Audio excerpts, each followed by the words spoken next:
நீங்கள் பார்த்துக் கொண்டிருப்பது நியூஸ் 21 செய்திகள். தமிழ்நாடு செய்திகளை உடனுக்குடன் தெரிந்து கொள்ள நியூஸ் 21 செய்திகளை பாருங்கள். உண்மை, உழைப்பு, உயர்வு. உலக வனநாள் மரக்கன்றுகள் நடும் நிகழ்வு.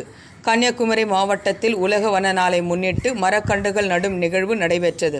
தமிழ்நாடு அரசு வனத்துறை, தமிழ்நாடு அரசு சுற்றுச்சூழல் மற்றும் காலநிலை மாற்றம் துறை, தேசிய பசுமை படை, கன்னியாகுமரி மாவட்டம் மற்றும் ஜீவ காருண்ய விலங்குகள் பாதுகாப்பு அறக்கட்டளை இணைந்து ஜீவ காருண்ய விலங்குகள் பாதுகாப்பு அறக்கட்டளை மந்தவெளி தோவாலை தேசிய நெடுஞ்சாலையில் வைத்து உலக வன தினம் கொண்டாடப்பட்டது. இந்நிகழ்ச்சியை தேசிய பசுமை படை மாவட்ட ஒருங்கிணைப்பாளர் ஜோ பிரகாஷ் தலைமை தாங்கினார். வைஸ்கார் இன்டர்நேஷனல் தமிழ்நாடு தலைவர் நல்ல பெருமாள், NTR ஃபவுண்டேஷன் தலைவர் அர்னால்ட், அரசு பசுமை தோழர் நீனா ஜோசப், வெளிமலை வனச்சரக அலுவலர் ராஜேந்திரன் ஆகியோர் முன்னிலை வகித்தனர். உதவி வன பாதுகாவலர்கள் ஸ்ரீவல்சன், பிரதாப் ஆகியோர் துவக்கி வைத்தனர்.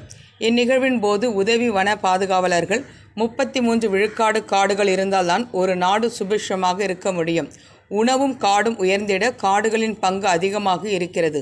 இயற்கையில் கிடைக்கும் உணவுப் பொருட்கள் மற்றும் மனிதனுடைய முயற்சியால் கிடைக்கப்படும் உணவுப் பொருட்கள் என்று இரு வகையாக பிரிக்கலாம். காடுகள் அழிக்கப்படும் போது பல உயிர்கள் அழிக்கப்படுகின்றன. இதனால் உயிரின பண்ணைகளில் ஆபத்து ஏற்படுகிறது.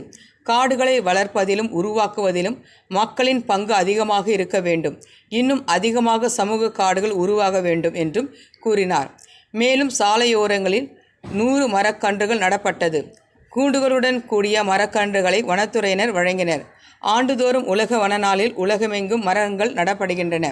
மேலும் மரங்களை பாதுகாத்து பராமரிக்கும் பொறுப்பை ஜீவ காருண்ய விலங்குகள் பாதுகாப்பு அறக்கட்டளை இயக்குனர் சோபா தலைமையிலான குழுவினர் ஏற்றுள்ளனர்.